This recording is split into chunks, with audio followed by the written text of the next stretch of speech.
Welcome. I'm Liz Murdoch. Today I have Teresa Rhyne. She's the best-selling author of a bunch of dog books. And Teresa, welcome. Thanks. I'm glad to be here. I am so glad. I was lucky enough to get your book, Poppy in the Wild. I got a fresh copy and it comes out October 6th if anyone wants to pre-order this.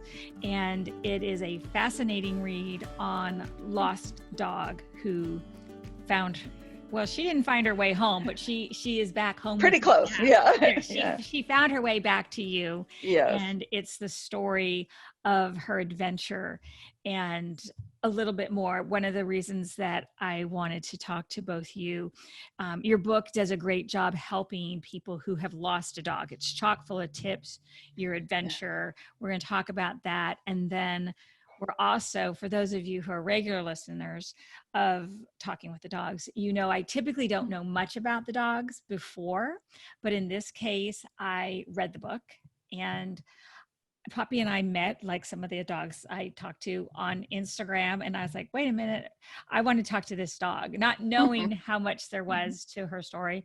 But when I read the book and then I tuned in with Poppy a little bit before now, she's got her own perspective. So we're going to find out what Poppy has to say about her adventure as well. So first of all, Teresa, welcome. Thank you. When did you realize you had another book in this story of her lost? As I remember, it was about the third day of her being lost, because I always joke that I write books about tragedies that happened to me and my dogs, but I didn't want them to keep happening. So I had, writing about them is great, living through it, not so great. But on the third day, when I started to feel like the things that we were learning about how you find a lost dog were actually working, and I was feeling a little more positive that there would be a happy ending to this story, I said to Chris, my significant other, who's a big character in the book as well, in all of the books, I said, if this has a happy ending, I think I have my third book here. Because I kept saying to Mike and Babs, who were the two pet recovery specialists that helped us so much, I kept saying, oh my gosh, you guys have so much information. This information needs to be out there. People don't know this. Like, I think I know a lot about dogs and I didn't know any of this. You guys need to write a book. And I think it was Mike who said to me, we don't write, we find lost dogs. We're not writers. And then I was kind of like, oh, I am. Maybe I should be the one writing the book. So I took probably about the third day. And I started writing it pretty immediately after we got Poppy back and settled in. Good. And so one of your books was about your journey through cancer as well as your dogs. Yeah, that was the first one. That has really touched a lot of people's lives. So hopefully this book will, because they're as well, no one wants to lose a dog, but when people do lose a dog, it's sort of just panic. What do I do? Yeah. And so one of the things that I have gotten in my work communicating with the dog is that the people often project onto their dog. They'll say, I already know what my dog's going to say, or poor dog. Oh my gosh, the dog is lost. Well, to the dog, it's not necessarily lost. It's on an adventure. It's a big adventure. Yeah. It's a big adventure. There's so many smells. I mean, for Poppy, she started off in a cage for most of her life. Right. And so her adventure was a little bit different. There's a whole new world and smells, and she's got freedom and she's got on her own. So she may not have been in a rush to come home.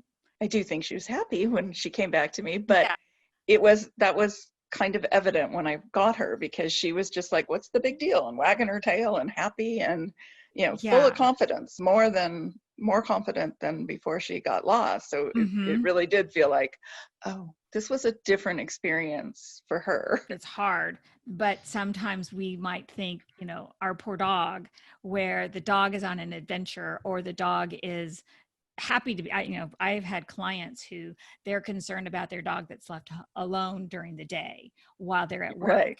And I'll tune into the dog and the dog will say, I love the quiet time. Yeah. I nap all day. What's the problem? I get the couch to myself kind of thing, So how many dogs do you currently have? So we have 3.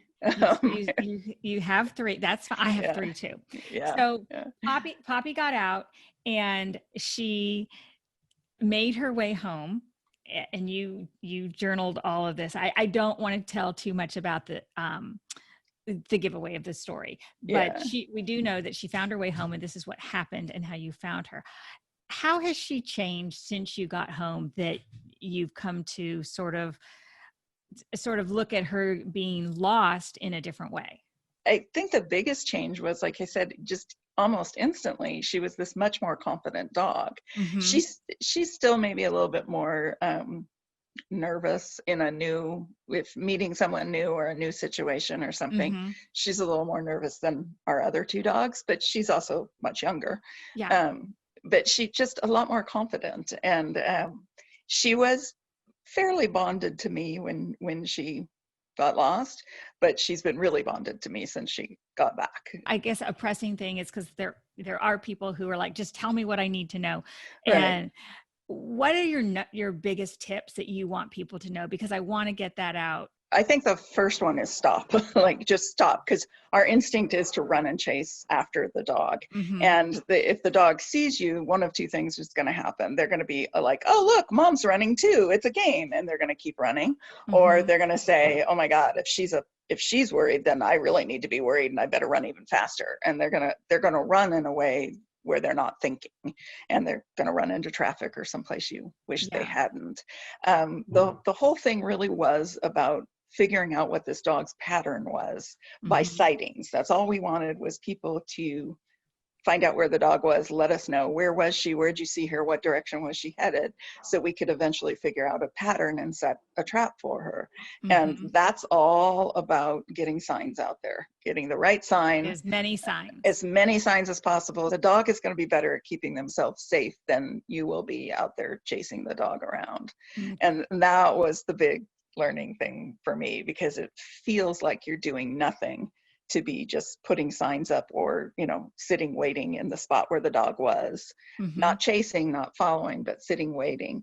But getting the signs out there, don't chase, don't offer rewards, because that does get the bad actors out there. Right. And we had no bad phone calls. We didn't have anybody calling giving us we had one sighting that probably wasn't Poppy, but Mm-hmm. I don't think it was intentionally misleading us or anything, or just trying to grab a cash reward. Yeah. So like, those are probably the quickest tips. And call someone like Babs and Mike.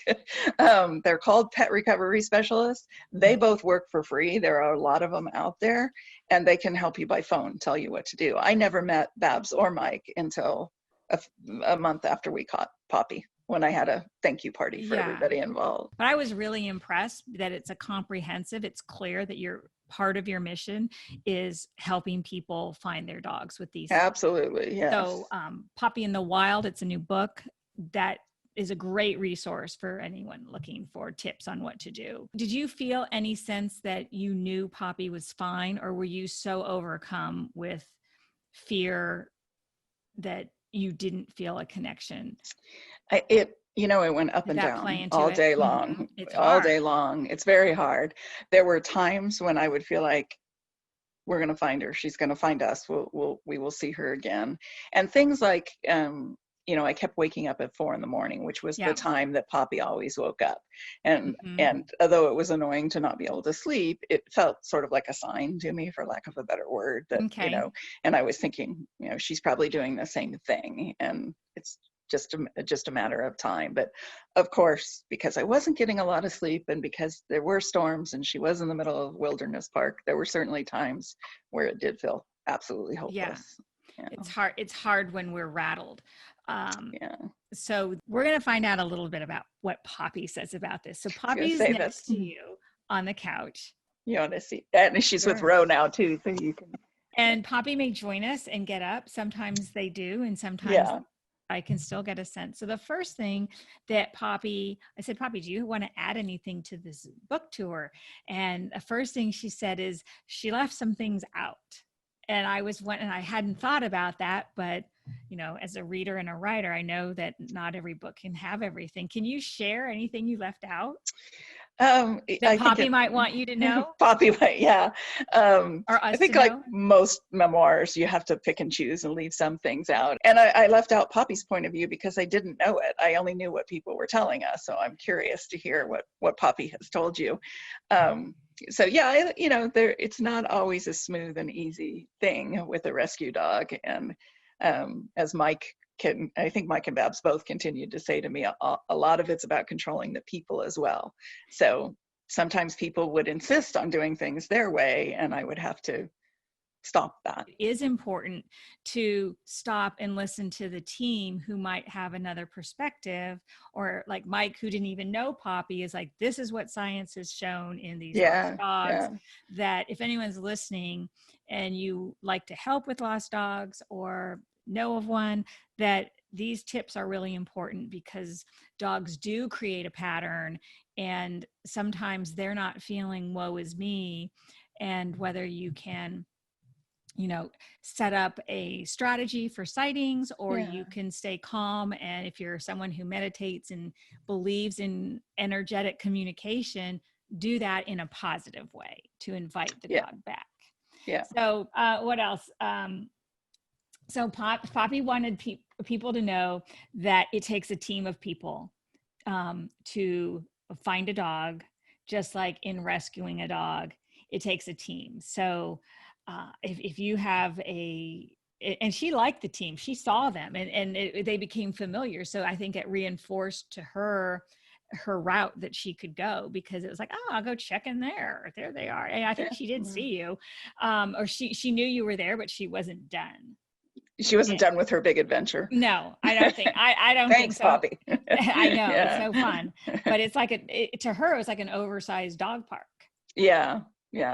Well, we did thankfully at least get one view of her each day. Somebody saw her each day, which was okay. So at least we knew she was still alive and well each day, which made it a little more bearable. But yeah. So that's good. So she brought up being quiet, and she said that it was actually very useful for her. And she learned that all her life. And it was part of why she survived, is because she knows how to be quiet, and she knew how to be quiet. Because of this, she, as you talk about, she's found her voice, but she also learned that, a trait that concerned you at first about her being so quiet was also something that could have been a part of saving her life. She was definitely so good at that. So she wanted to point that out. She's sort of funny. She's like, not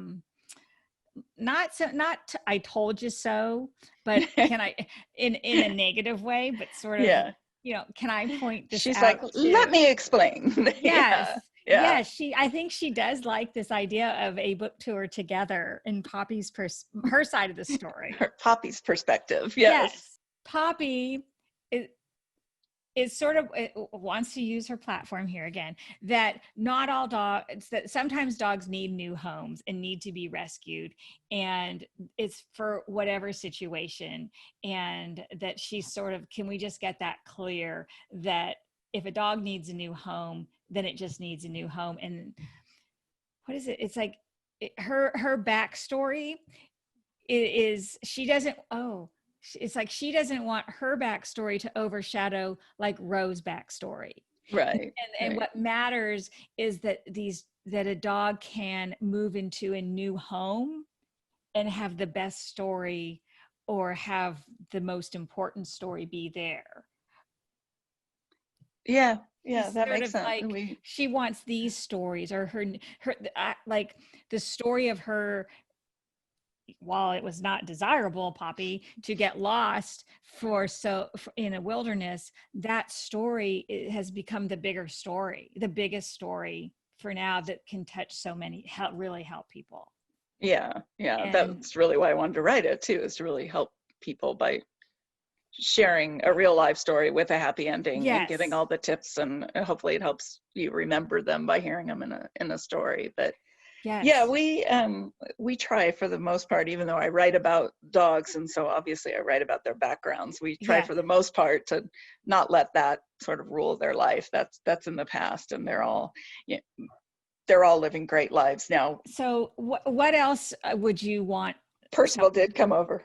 Percival, do you want to This chime in and say something? This You're is being so diplomatic. Oh my gosh. He just wants a belly rub. Do you want to talk about your book? Probably. Yeah. Why don't you tell about your book, Percival? Or let Teresa tell about your book. Percival's book the dogs were rescued, and so was I. And it was the story of adopting Percival, who was the first dog we adopted from Beagle Freedom Project, who, as I said, came out of a laboratory where they did animal testing. So a little bit traumatized. Mm-hmm. And then a second dog, Daphne, who we believe had been used by a backyard breeder. And then she was abandoned, and we're guessing, one of those, because this is unfortunately all too common, dumped from the car, and when she chased after the car, they shot her because she had like buckshot all through her body. Mm-hmm. She turned out to also have cancer. So we kind of went through it all again.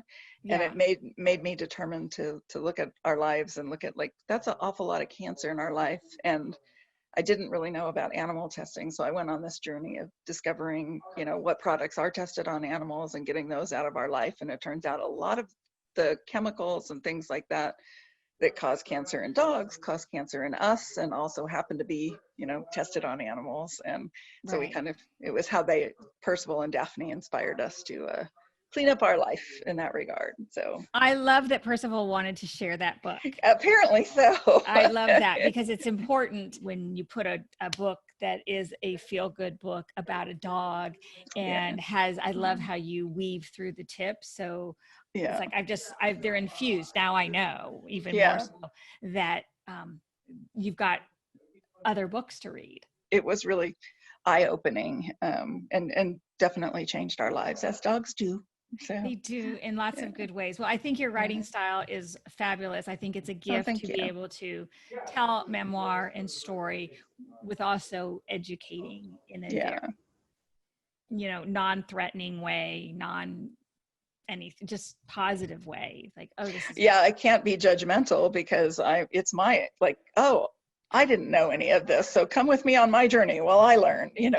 I'm not saying you should know all this, because I didn't. Well, I always end with a chat session with a dog by asking if there's anything else that they would like you to know, or an audience. So I'm going to ask all the dogs. Rue, do you want to chime in? Oh, he says he's got a good life. Yes. So Rue gives thanks to, hi there, Rue. Yes. So Rue wants to give thanks to the rescues that take very good care of the dogs while they're waiting for a home. And a big shout out, thank you, who make it possible. They're sort of the intermediaries. If anyone out there, and you've done this, Teresa. I read about in the book that sometimes you've been in situations where you can't have a dog for a long period of time. So I have a 2-week window. Who can I help?